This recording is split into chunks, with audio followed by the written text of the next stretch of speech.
This is SARS-CoV-2.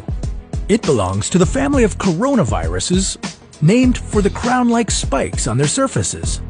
SARS-CoV-2 can cause COVID-19, a contagious viral infection that attacks primarily your throat and lungs. What actually happens in your body when you contract the coronavirus? What exactly causes your body to develop pneumonia? And how would a vaccine work?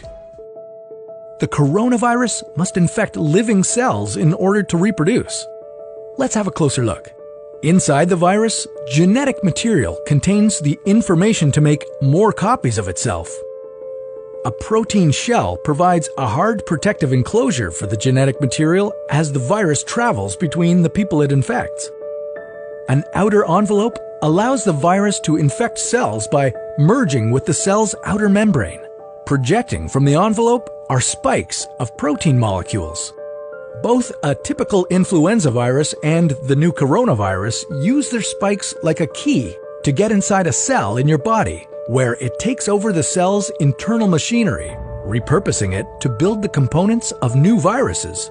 When an infected person talks, coughs, or sneezes, droplets carrying the virus may land in your mouth or nose and then move into your lungs.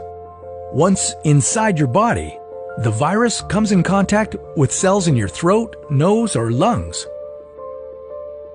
One spike on the virus inserts into a receptor molecule on your healthy cell membrane like a key in a lock.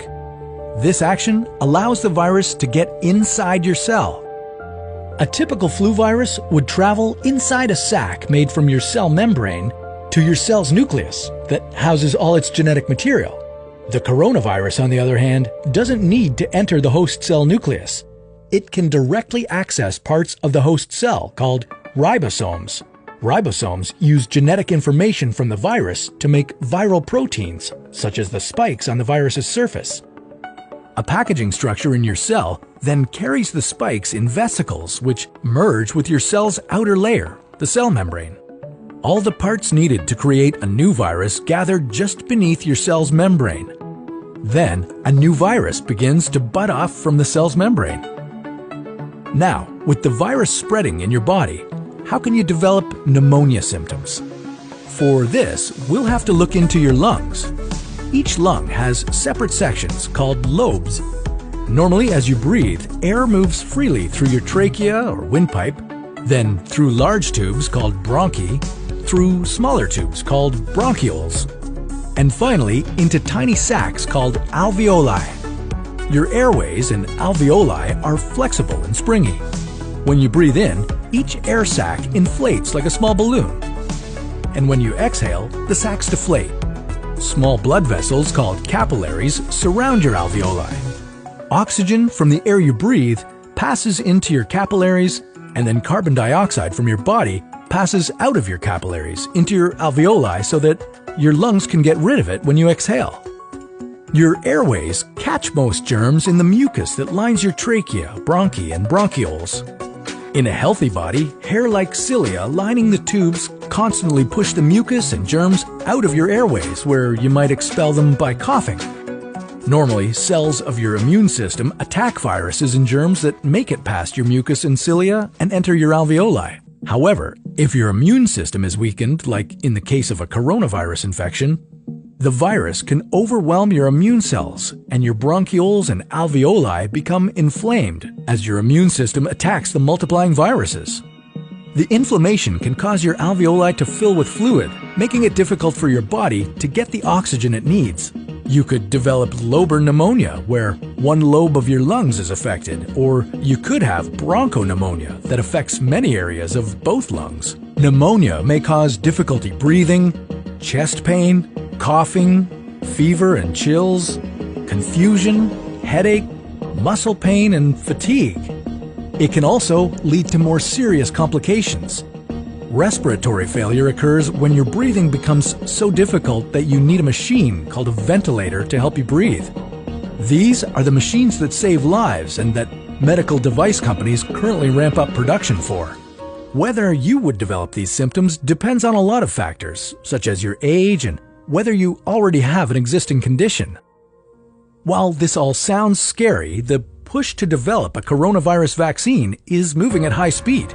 Studies of other coronaviruses led most researchers to assume that people who have recovered from a SARS-CoV-2 infection could be protected from reinfection for a period of time.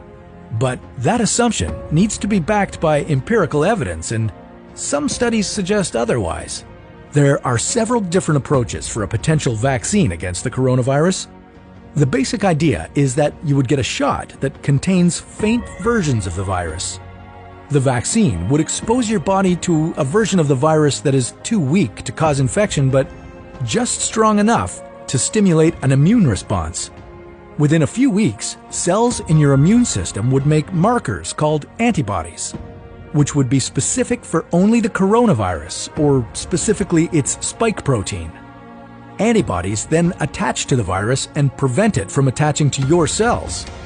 Your immune system then responds to signals from the antibodies by consuming and destroying the clumps of viruses. If you then catch the real virus at a later stage, your body would recognize it and destroy it. In other words, your immune system is now primed. Collecting evidence on whether this will be possible, safe, and effective is part of what's taking researchers so long to develop a vaccine. It's a race against time to develop a vaccine amid a pandemic. Each step in vaccine development usually takes months, if not years. An Ebola vaccine broke records by being ready in 5 years. The hope here is to develop one for the new coronavirus in a record-breaking 12 to 18 months. While all this will take time, stay home if you can, to protect the most vulnerable. And don't forget to wash your hands for at least 20 seconds and as often as possible. This video was a collaboration between Nucleus Medical Media and the What If channel, where we usually dive into hypothetical scenarios about the human body, humanity, our planet, and the cosmos. Check out our channel by visiting the link in the description below.